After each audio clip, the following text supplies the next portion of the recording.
Wednesday morning early and fly, I guess somewhat east, I guess they call it. Going into Lions Den with the host Pat Henry and Texas A&M there in College Station. Florida will be formidable on the men's side as well as Arkansas and Georgia on the women's side. Kentucky there on the women's side as well. So a whole host of teams that will make this meet difficult for the Ducks.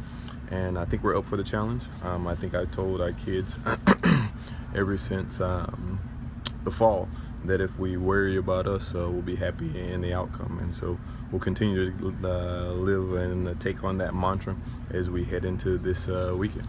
Robert, obviously the big news this week was Edward going for those and doing those 3 individual events. Can you kind of take us through the process of deciding to let him do that and kind of what that process was like? Well, let me first, I'd be remiss if I didn't talk about him going to Boston last weekend and breaking the collegiate record. That's fantastic. You know, that's definitely a lofty record, and a lot of prestigious names have held that record. And for him to go there and Coach Powell to put a plan in place for him to accomplish that was definitely special, and to see it to come to fruition was definitely awesome as well.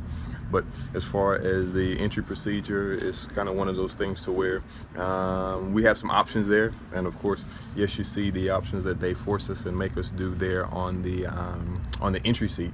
But all of those things will be up in the air and a game time decision as we get there. You know, the DMR, the mile, the 3K, and the 5K. So. We'll play those things by ear, and it'll be similar to last year, and to where that DMR leg, we talked after the 5K, and depending on how he's doing, how he's feeling, if we run him or if we don't run him, and it'll be the same thing in the 3K, depending on where we are in the meets, if he runs or if he doesn't run. So it sounds like you're just kind of leaving your options open, making sure he's entered in everything he might want to run in. Absolutely, the more options, the better. That's always a good thing.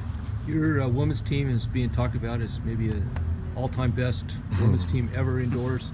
When you hear that kind of stuff, do you take pride in it? Do you cringe from it a little bit and think, you know, that's an awful big load to carry into a championship meet? Yeah, there's been lots of great teams there that come before us, and we're definitely blessed to be able to have a team that is being compared to some of the ones that have been there before. It's almost like you can take one of two stances. You can be like, yes, we're going to go in there and kick ass and take names, or no, you're going to business as usual and keep our head down and just do what we always do. And I think we're going to go with the latter. That's kind of the easiest one to do with, and that's probably the one that fits my mentality and our team's mentality best. You know, we're blue collar at best, and we work for everything we get, and we're going to go in there and try to continue to take care of ourselves. Like you heard me say, we've been preaching this since the fall, about if we just do what we do, everything else will fall into place. You got a couple